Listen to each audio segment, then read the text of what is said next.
तकलीफ दे था।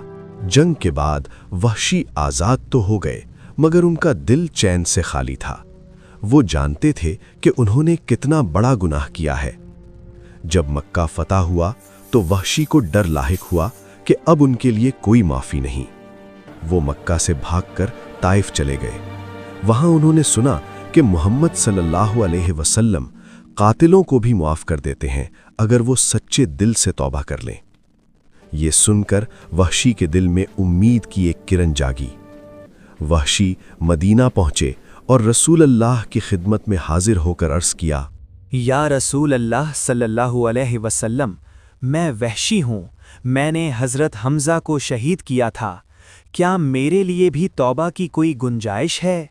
ये सुनकर रसूल अल्लाह सल्लल्लाहु अलैहि वसल्लम की आंखों में आंसू आ गए।